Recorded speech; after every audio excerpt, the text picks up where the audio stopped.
La prison du comté de Dallas compte plus de 7200 détenus. 2 d'entre eux en sont venus aux mains. J'étouffe. Je me débats pas.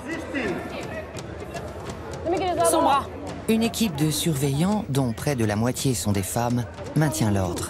Relevez-vous. Relevez-vous. Allez-y, je reste avec lui. Ne crachez pas. Je saigne. Et alors? Ne crachez pas. Retenez-vous. C'est une gardienne qui évite une nouvelle altercation en éloignant l'un des 2 fauteurs de troubles. Il l'a cherché. Calmez-vous. Du calme. Cette bagarre s'inscrit dans une série d'incidents violents. Ça a commencé comme ça. J'étais près des téléphones. Il m'a frappé en premier, je l'ai tapé. Murphy, calmez-vous. Mettez votre bras derrière le dos. Récemment, un détenu a agressé une gardienne. Alors ce genre de règlement de compte inquiète le personnel. Un groupe d'intervention spéciale se prépare à l'action. Notre supérieur nous a dit que certains comportements devenaient intolérables. Et il nous a demandé de nous en occuper. L'agent Gray est membre du groupe d'intervention depuis 3 ans. L'équipe a reçu l'ordre de fouiller l'unité tout entière. Une démonstration de force qui vise à garantir la sécurité des employés et à maintenir l'ordre. On va chercher des produits de contrebande, des poignards de fortune, des lames de rasoir, tous les objets un tant soit peu modifiés. On va fouiller la cellule 6 au 3e étage de la tour ouest. On entre par le gymnase du 2e et on monte. On lance 2 grenades assourdissantes. Quand l'effet se dissipe, on y va. Ok? Une fois entrés, on les fait mettre à terre. L'objectif, c'est de prendre les détenus les plus difficiles par surprise. D'habitude, l'agent Gray n'a pas peur. Je peux être assez intimidante. Je suis autoritaire. Ça ne rigole pas avec moi. Mais aujourd'hui, elle pense à ses nouvelles responsabilités. Elle vient d'être maman. J'ai eu mon bébé il y a 2 mois. Je suis la première maman du groupe d'intervention. C'est un bonheur. C'est dur de quitter ma famille pour venir ici. On ne sait jamais ce qui va arriver. Et il faut se blinder. Je n'ai pas encore réussi. Les agents du groupe d'intervention emploient la manière forte. Menottes, gaz lacrymogène et même grenades assourdissantes. Pour surprendre les détenus, ils parcourent d'interminables couloirs et entrent par une porte dérobée. Il est temps de donner l'assaut.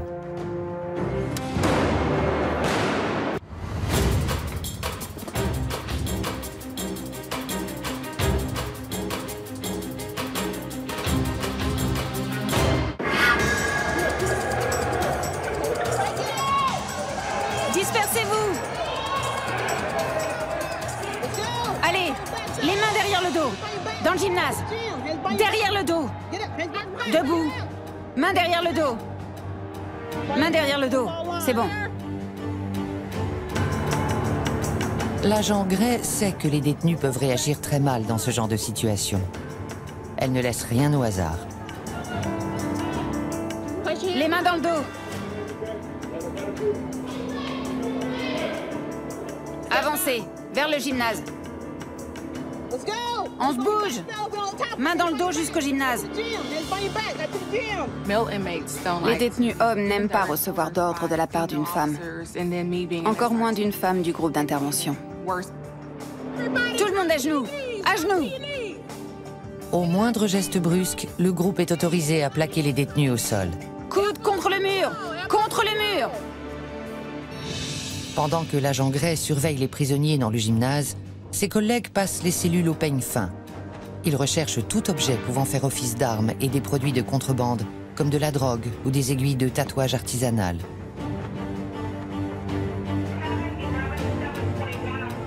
On trouve toujours quelque chose. On y passera la journée, mais on trouvera.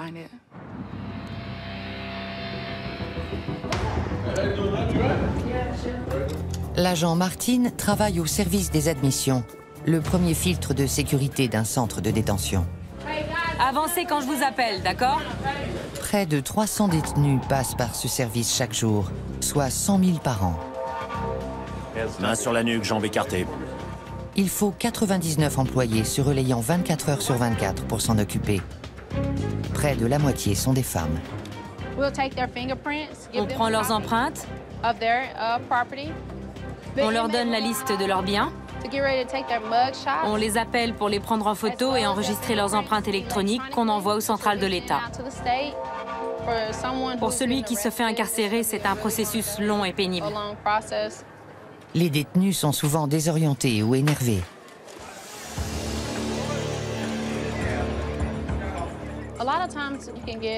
Parfois, certains prisonniers deviennent un peu ingérables. Les gardiens tentent d'abord de dialoguer. Les chaussettes, enlevez-les. Ne touche pas. Enlevez-les. Si cela ne donne rien, ils ont recours à la force. Enlevez-les. Enlevez-les. Et qu'est-ce qui vous prend? Ok. Et qu'est-ce qui vous prend? C'est qu'une chaussette. À terre. J'étouffe. J'étouffe. Ne vous débattez pas.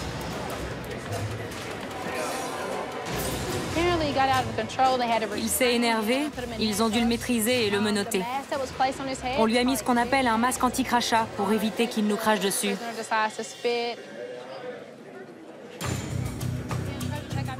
Ancienne basketteuse, l'agent Martin est capable de maîtriser la plupart de ses hommes. Mais la force ne fait pas tout. Quand je vois un détenu baraqué, je me demande comment je vais le prendre, comment je vais calmer le jeu en tant que femme, parce que je sais que ça va être dur. Approchez. Approchez. Plus près? Oui? Je mords pas? Et vous? Je fais peur aux gens. Pourquoi? C'est mon air. Votre air? C'est quoi ça? Ma conquête d'hier soir. D'accord. La conquête d'hier soir. Quand ils vous enlèveront les menottes, retirez la veste, le jogging, les chaussures et les chaussettes. D'accord?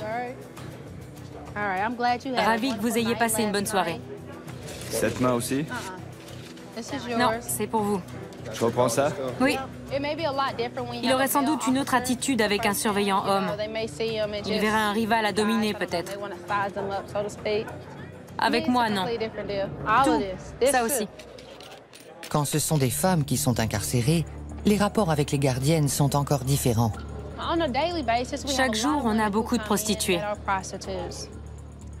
Quand elles arrivent, c'est triste. Je les plains. Je me dis, vous n'êtes pas obligé de faire ça.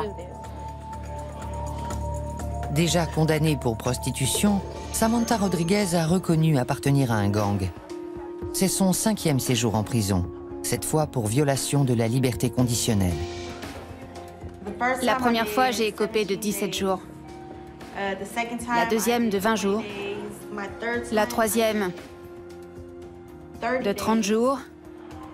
Et la quatrième de 4 mois. En raison de son agressivité et de plusieurs tentatives d'évasion, Samantha Rodriguez est considérée comme une détenue à risque. Elle doit porter une tenue à rayures orange et fait l'objet d'une surveillance spéciale. On est entre filles. On a tous nos problèmes, nos humeurs, etc. On ne s'entend pas très bien. Certaines me prennent de haut. Moi, je réponds. Si on me respecte, je respecte aussi. Mais si on me manque de respect, pas question de me laisser faire. Cette détenue est considérée comme récidiviste et ses soutiens à l'extérieur se réduisent peu à peu. Elle vient de renoncer à la garde de son fils. Je lui ai parlé juste avant d'être arrêtée. On avait discuté. Il allait bien. J'aime mon fils, mais je veux qu'il ait les meilleures chances. Je veux qu'il soit heureux, qu'il ait un avenir. Moi, tout ce que je connais, c'est la drogue, la prostitution, le vol. Je veux qu'il voie d'autres choses. Avec moi, il ne sera pas heureux. À la moindre incartade, Samantha Rodriguez risque l'isolement et la perte de ses privilèges. Elle n'aura plus le droit de parler à son fils, et pourrait même rater sa visite d'adieu.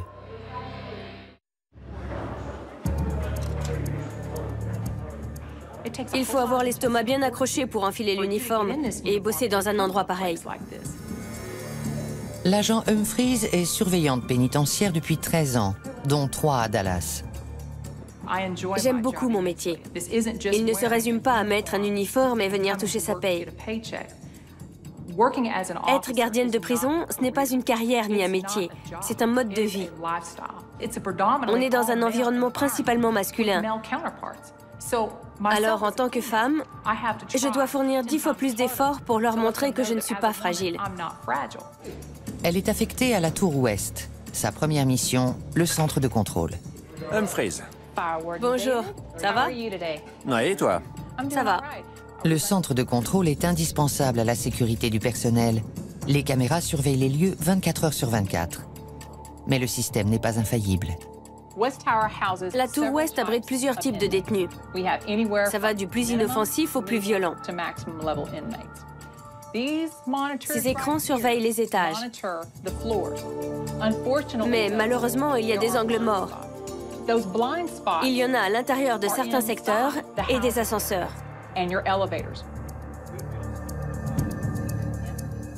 L'agent Humphries connaît bien ces zones non surveillées. Elle revient justement d'un mois de congé maladie suite à une agression dans un ascenseur. Tout a commencé par un appel à l'aide. On a reçu un appel disant que l'un des détenus se masturbait devant ses co-détenus du même sexe. Les prisonniers vivent entassés. Ils sont parfois 8 par cellule. Le mec nous a manqué de respect. Je l'ai vu faire depuis ma couchette. Là, on n'a qu'une envie. C'est le cogner. Désolé. Il nous souriait depuis sa couchette. Je lui ai dit, t'as un problème? On a voulu faire confiance au système. On a sonné. À ce signal, des gardiens interviennent. Les détenus cherchent rarement de l'aide auprès d'eux. Je suis même étonnée qu'ils nous aient prévenus. Parce que d'habitude, ils se font justice eux-mêmes. Et ils règlent leurs différends dans la cellule. L'agent Humphries et une autre surveillante emmènent le détenu incriminé à l'isolement. Mais l'ascenseur est déjà occupé par un chariot de cantine, alors les employés et le détenu doivent se serrer. Tournez-vous contre le mur. Je lui ai dit de regarder le mur. Mais il a refusé. Pour la 3e fois, l'agent Humphries répète l'ordre plusieurs fois, mais le détenu refuse toujours d'obéir. il ne voulait pas recevoir d'ordre d'un gardien, encore moins d'une gardienne, et pire, de 2 gardiennes. Le détenu a pris appui contre le mur. Et il a essayé de donner un coup de poing à ma collègue. C'est l'empoignade dans l'ascenseur. En l'absence de caméra, personne ne peut savoir que les 2 surveillantes sont en difficulté. Tout peut arriver dans cet ascenseur. L'objectif, c'était de neutraliser le détenu, de l'empêcher de bouger et en même temps de nous défendre. On est des femmes. Et c'est un homme de plus d'1,80 m. On a réussi à le maîtriser du mieux qu'on a pu. Mais l'ascenseur continuait de descendre. Là, j'ai pris ma radio et j'ai essayé d'appeler les renforts. Quand l'ascenseur s'est ouvert, entre 6 et 8 agents se sont précipités pour s'emparer du détenu. Les renforts immobilisent l'homme et le sanglent à une chaise.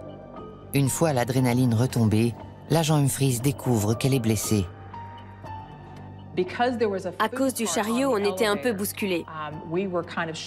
Du coup, je me suis cogné le genou et la jambe. J'ai des hématomes et des contusions au genou gauche. C'est comme une blessure de guerre. On se relève, on remonte en selle et on repart. Ça fait partie du boulot. L'agent Humphries a été arrêté 1 mois, mais sa jambe l'a fait encore souffrir. Or ici, le moindre signe de faiblesse peut attirer les ennuis. C'est surtout dans les confrontations en tête-à-tête qu'elle est vulnérable. Le bon côté, c'est que ma protection est cachée. Les détenus ne la voient pas. S'ils savaient que j'avais un problème au genou, en cas d'altercation, ils viseraient tout de suite mon point faible. Vu la douleur que je ressens, s'ils me tapent dans le genou, je m'écroule et je suis en danger.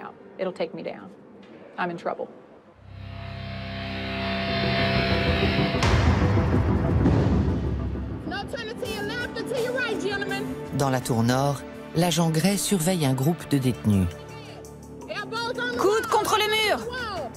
pendant que ses collègues fouillent leurs cellules.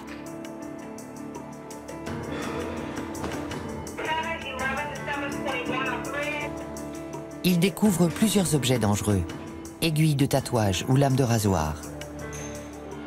Avec ça, ils peuvent nous attaquer ou s'entretuer. L'agent Gray ordonne la réintégration des cellules. En file indienne!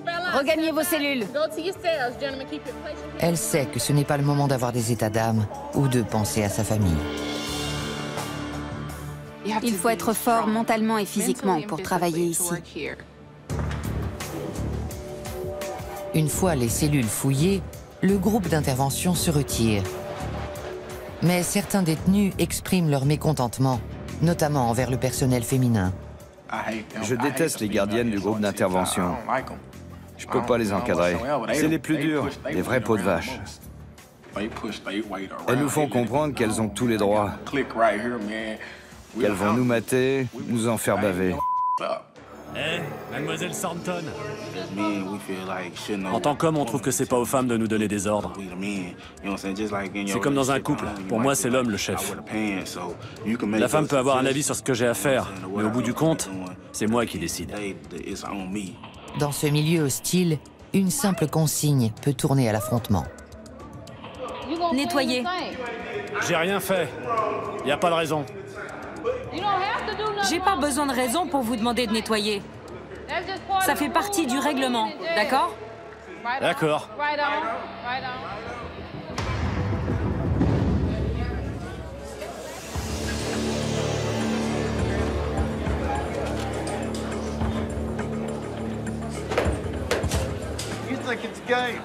Tu crois que c'est un jeu? Hein? Signez-la. À cause de la tension constante entre détenus et surveillants, l'agent Martin est toujours sur ses gardes. Elle anticipe les problèmes qui peuvent être créés par les prisonniers transférés d'autres centres. On en a quelques-uns qui arrivent. Eux, ils viennent d'autres comtés. On prend des gens des comtés voisins qui sont retenus prisonniers sur certaines accusations. À l'arrivée d'un détenu, on fait une fouille complète pour vérifier qu'il n'a aucune arme et qu'il ne passe aucun produit interdit. C'est quoi ça? Je rêve! Il a une clé de menottes dans sa poche. Dans sa poche. Elle est à moi, c'est privé. Enlève ta chemise, ton pantalon, tes chaussures et tes chaussettes. Ce détenu a failli introduire une clé de menottes. L'agent Martin doit maintenant en découvrir un peu plus sur lui.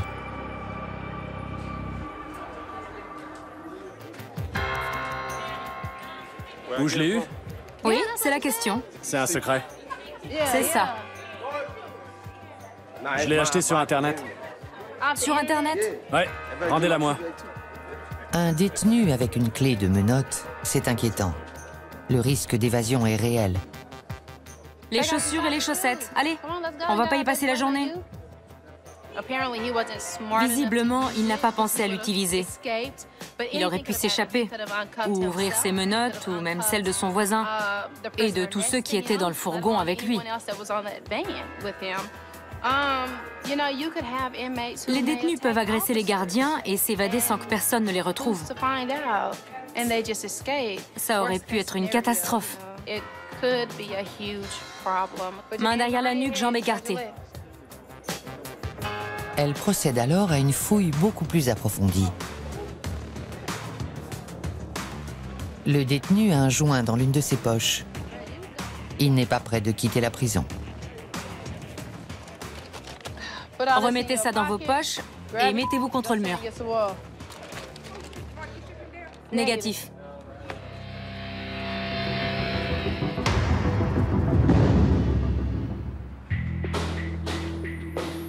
L'agent Humphries commence sa tournée dans la tour ouest, qui abrite aussi bien des hommes atteints de troubles psychologiques que des femmes à haut risque. Bonjour, mesdames. Les hommes à terre. Les employés savent bien que c'est lors des 72 premières heures de détention que le risque d'incident est le plus élevé. Parfois, les gardiens les plus fermes peuvent gagner la confiance de détenus difficiles. Pourquoi cette tenue orange? Vous êtes en orange. Vous fuyez qui, au juste? J'ai fui la police. Sérieusement? On me fera porter ça à chaque fois maintenant. Le orange ne vous va pas.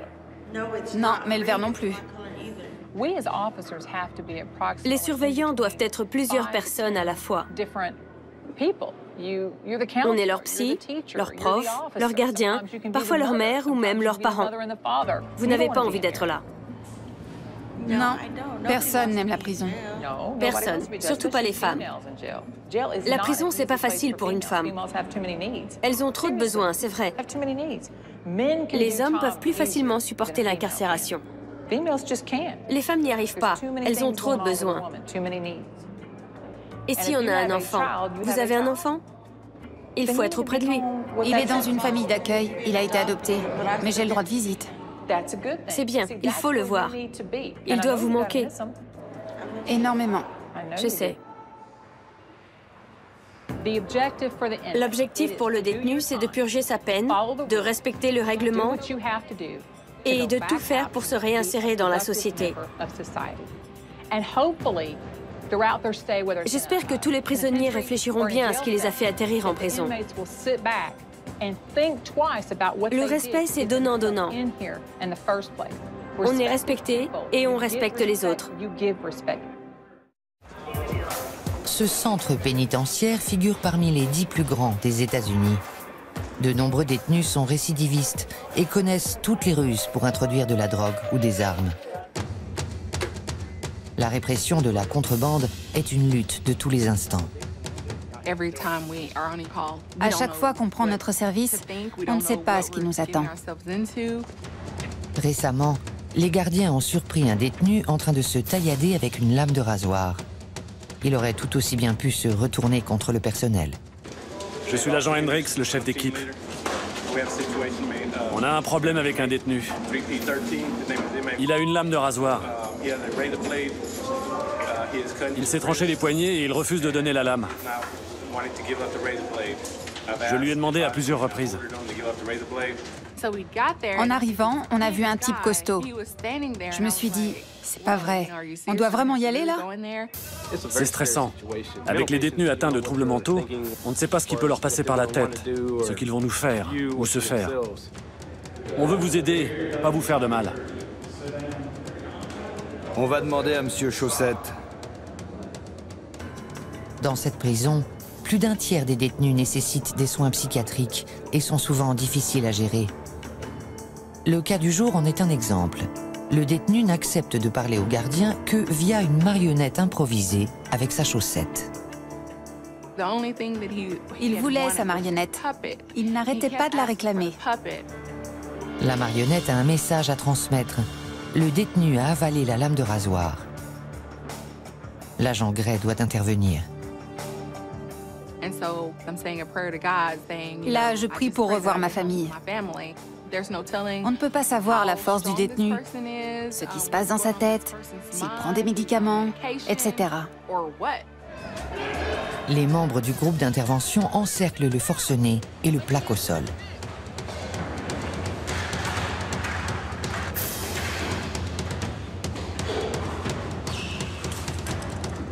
Je refuse les soins. On va vous faire une piqûre, ok? De quoi? Je ne sais pas. Non, je veux savoir. Ma marionnette, rendez-la moi.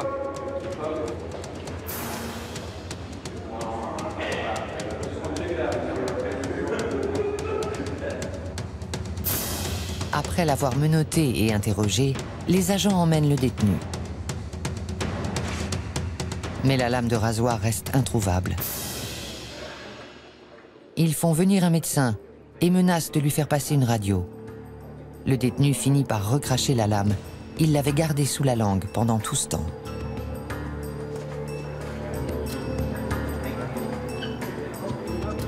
Avant son accouchement, l'agent Gray gérait ce genre d'incident avec détachement. Plus maintenant. Nerveusement, je suis à la limite. Je suis obligée de m'isoler un peu aux toilettes. Et parfois de pleurer. Parce que pendant que quelqu'un d'autre garde mon bébé, moi, je m'occupe de gens agressifs qui cherchent à faire du mal aux autres. Ce n'est pas son métier qui a changé, mais la façon dont elle l'aborde. Dans un tel environnement, la moindre distraction peut être fatale. La population de la prison va des petits criminels arrêtés pour la première fois aux prisonniers de longue durée qui ont déjà purgé une partie de leur peine en maison centrale. C'est ça la prison du comté de Dallas. Maintenir l'ordre et la sécurité nécessite une vigilance constante. On risque notre vie. Il faut que tous les gardiens soient là à 110%. 100%, ça ne suffit pas. Il faut être là à 110%. Si je peux rentrer chez moi le soir, c'est parce que mes collègues sont là pour moi. Dans la tour ouest, l'agent Humphries se prépare à fouiller les cellules, toujours à la recherche d'armes artisanales ou de produits illicites. On va procéder à une fouille. Elle a la lourde responsabilité de former l'agent Williams, une nouvelle qui doit apprendre à se défendre et à protéger ses collègues. Quand on est là depuis longtemps, on voit tout de suite si un nouveau va tenir le coup ou pas. En tant que femme, je trouve ça très important de bien former la nouvelle gardienne. Il faut que nous, les employés femmes, on lui donne l'exemple. Et il faut qu'on lui montre comment s'imposer vis-à-vis des détenus. Debout tout le monde! On fouille! Tous en caleçon et en chaussettes. Retirez vos tenues, ne gardez que le caleçon et les chaussettes. On va fouiller. En caleçon et chaussettes. Malgré sa blessure au genou, l'agent Humphries dégage l'autorité acquise avec l'expérience. Main derrière la nuque, coude contre le mur. En plus d'apprendre à faire une fouille, l'agent Williams reçoit une formation accélérée en contrebande. Pour le papier toilette, tu enlèves l'emballage et tu regardes s'il n'y a rien dans le rouleau. Là, c'est bon. Les médicaments, tu les contrôles tous et tu vérifies la date de péremption. Pour les néophytes, cette cellule n'a rien de particulier. Mais pour l'agent Humphries, c'est une mine de problèmes. Regarde tout ce fromage. C'est un nid à bactéries, à salmonellose. Toutes les intoxications. C'est censé être gardé au frais. Mais tu vois, il y a un gros morceau. C'est pas possible. C'est le lien pour refermer le paquet de pain. Il y a du métal. Ce n'est pas autorisé. Ils peuvent l'insérer dans une prise et provoquer une étincelle. Donc ça ne va pas. Les produits illicites s'accumulent. La nouvelle recrue découvre une bouteille de ce qui semble être du torboyau fait maison. On ne sait pas ce que c'est. Mais du fait que le liquide n'est pas dans son emballage d'origine, puisqu'il est dans un flacon de savon, et que ce n'est pas du savon, oui, on confisque. Bien joué. L'alcool est dangereux. Il peut rendre les détenus agressifs. Pour sa première fouille, l'agent Williams marque un point. L'agent Humphries pense que mieux elle formera sa collègue débutante, plus elle pourra compter sur elle en cas de problème. Tu t'es bien débrouillé. C'était très bien. Tu as tout vérifié. C'est parfait.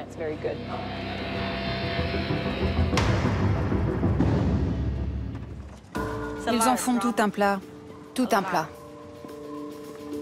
2 étages plus haut, Samantha Rodriguez a des ennuis. Elle a agressé une co-détenue. Dans la bagarre, je n'ai eu qu'une égratignure. J'ai été frappée par des hommes. Alors les femmes, si on ne me tabasse pas avec des bouts de bois ou des briques, ça me fait pas grand-chose. Puis Samantha s'en est prise au gardien qui est intervenu. Il m'a demandé pour qui je me prenais. J'ai dit, je suis Samantha Rodriguez, connard. Je sais que je suis là parce que je n'arrive pas à me maîtriser. Samantha a craché au visage du gardien, ce qui lui a valu un blâme et un séjour en isolement.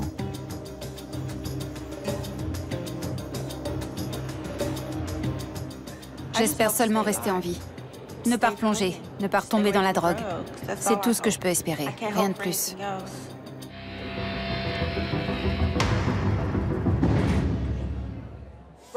Orange! Si vous avez des déchets, tout ce qui traîne, mettez-le dans le sac.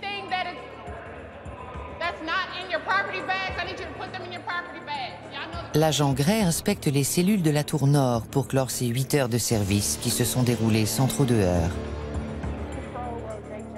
Elle a beaucoup changé depuis ses débuts, où elle voulait en découdre avec les détenus. Si on me cherchait, on me trouvait. Je cherchais la bagarre, surtout avec ceux qui s'en prenaient aux surveillants. Je voulais les mater. J'avais hâte de venir pour voir ce qui allait se passer.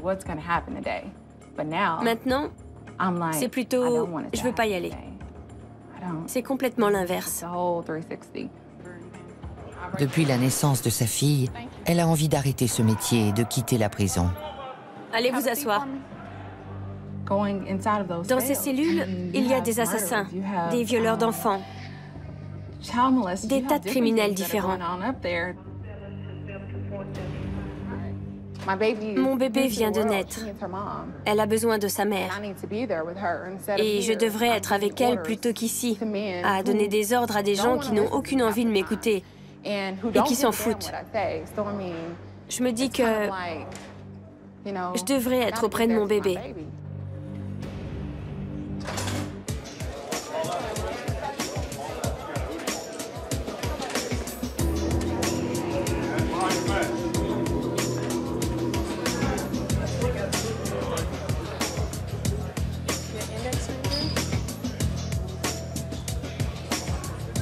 La procédure d'admission peut parfois tourner au chaos, aussi bien pour le personnel que pour les prisonniers.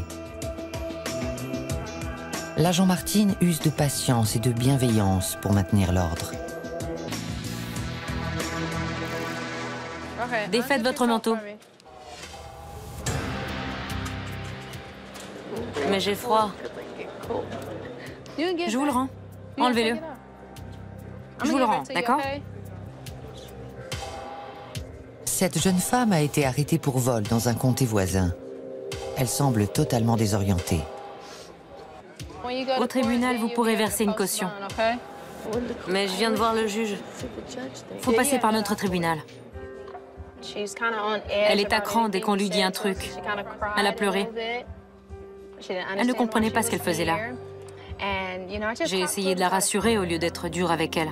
Ça prend du temps, mais c'est comme ça. Elle s'est calmée et on a fini par discuter. C'est quoi? Je les ai trouvés dans la rue. Vous en trouvez des trucs? J'ai trouvé quelques pièces. Je me suis dit qu'en lui posant des questions là-dessus, j'arriverais à la faire penser à autre chose. Elles sont top. Regardez l'autre côté. C'est un nouveau penny? Je ne sais pas. Ouais, regardez l'année, 2009. Elles sont différentes. Ça montre qu'en parlant un peu, sans les bousculer, on peut arriver à créer un contact. Qui a envie d'être en prison? Pas moi. Vous êtes sympa. Merci. C'est vrai. Merci. C'est très dur pour moi.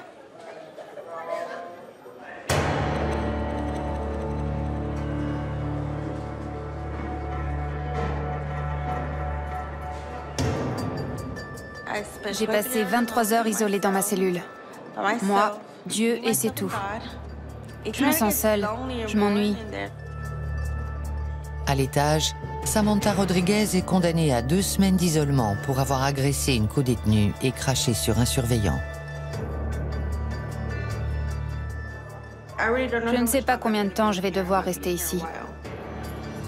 Si elle ne contrôle pas sa colère, elle risque d'être privée de son seul lien avec l'extérieur, la visite de son petit ami, qui a promis de venir la voir aujourd'hui. Il faisait froid dehors, j'étais fatiguée, alors je suis montée dans sa voiture. Mais il n'avait pas un rond. Il m'a laissé dormir dans sa voiture, il a été gentil. Pas comme certains salauds. Il me traite comme une femme, pas comme une prostituée ou une toxico. Il n'a jamais eu honte de se montrer avec moi ou de dire que j'étais sa copine.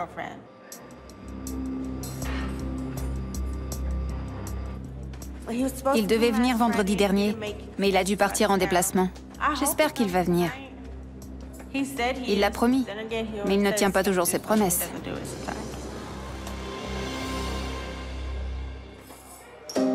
Une visite aiderait à rompre l'isolement. Je me doutais qu'il ne viendrait pas.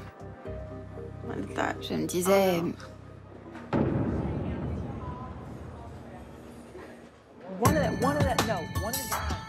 L'agent Humphries a bientôt terminé sa rude journée.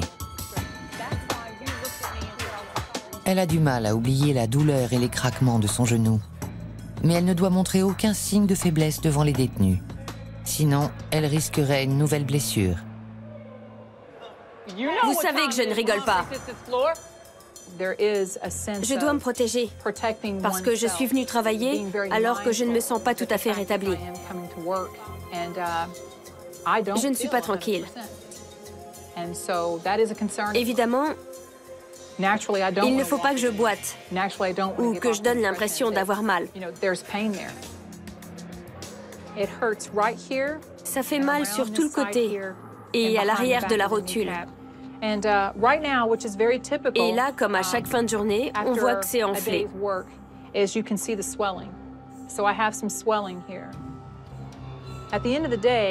soir, je dois enlever la genouillère et mettre de la glace pour que ça dégonfle. Si on compare la taille de mes deux jambes, celle-ci est beaucoup plus grosse du mollet jusqu'au genou.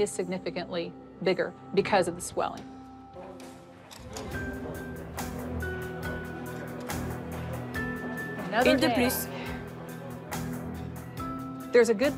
Il se peut que je doive me faire opérer.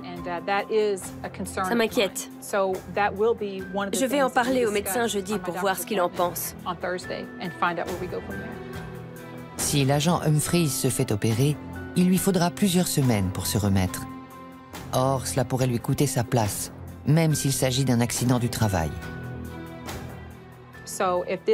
Si ça ne se résorbe pas en 12 semaines, il faudra que je trouve une solution.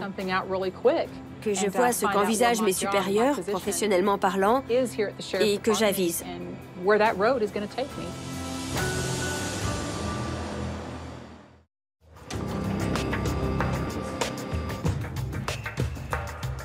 Samantha Rodriguez est réputée pour partir au quart de tour.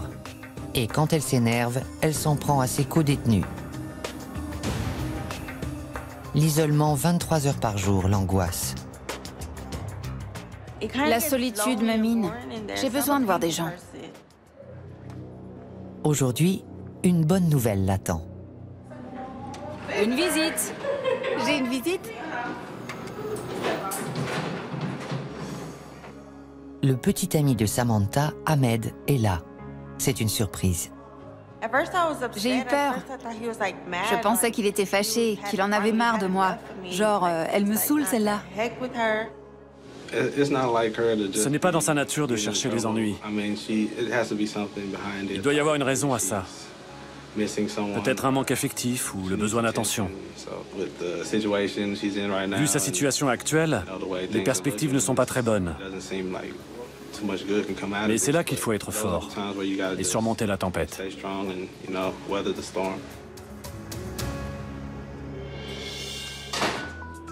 La visite est de courte durée. Ahmed doit retourner travailler. Je serai là demain, vers midi ou 11 heures. C'est vrai? On s'est marré. On s'est chambré. Il m'a dit que j'avais grossi, je lui ai dit qu'il perdait ses cheveux. Je t'aime. Moi aussi. Il m'a dit qu'il m'aimait. Je veux être avec lui le plus longtemps possible. Avec lui, je me sens bien. Il ne me juge pas. Il me pardonne. Il sait que j'ai déconné.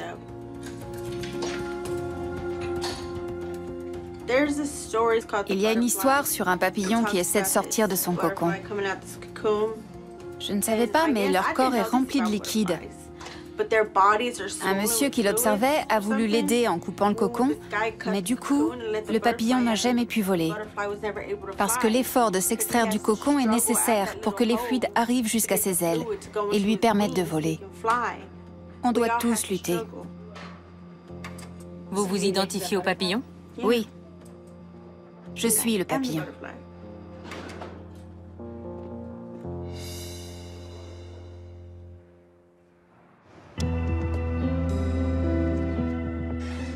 Parfois, le métier de surveillant pénitentiaire se paie cher. Bonjour Amanda. L'agent Humphries va en savoir plus sur l'état de son genou. Je suis venue consulter un chirurgien. On va voir s'il faut une opération, de la rééducation, ce que je dois faire pour soigner ma jambe et retourner au boulot. C'est comme si vous aviez reçu un coup de marteau. Ça a déformé ce petit bout, là. Il est tordu. Oui. Le cartilage a été endommagé. C'est pour ça que ça craque? Oui. Ok, je vois. L'opération va l'améliorer. Ça craquera moins. En voyant les radios, je comprends mieux ce qui se passe dans mon genou. Ce n'est plus quelque chose de théorique. Je le vois. C'est clair que je dois me faire opérer. Ça veut dire que je serai arrêtée quelque temps. Mais il s'agit de ma santé. La seule qui puisse s'en occuper, c'est moi. Quand on est gardien de prison, on connaît les risques du métier. Tout comme les détenus peuvent être blessés, nous aussi. Ça fait partie du boulot. Alors qu'est-ce qu'on fait? On encaisse, on se retape et on retourne bosser.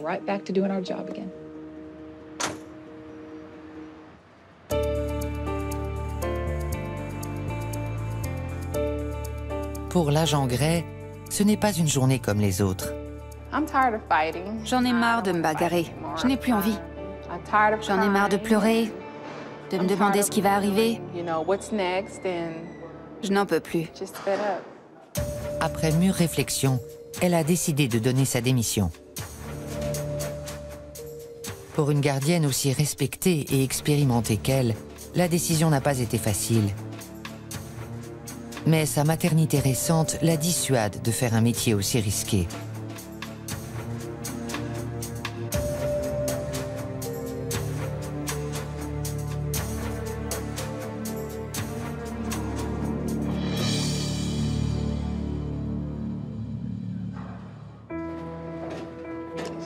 Tiens, j'ai aimé travailler avec toi. Moi aussi. Tu nous manqueras. Mince. C'est la fin. Oui, c'est fini. Je t'apprécie. Moi aussi. Tu es un bon chef. J'espère que tu continueras, parce que tu es doué. Merci. T'es un bon chef aussi. Merci. Tu vas nous manquer. Merci. Mince. Un câlin. Attention à toi. Sois prudent. Toi aussi. Merci. Je t'adore. Moi aussi. J'ai tout donné à ce métier. Je me suis investie au maximum. C'est la fin d'un chapitre de ma vie. Je vais en commencer un autre. Ce livre-là se referme.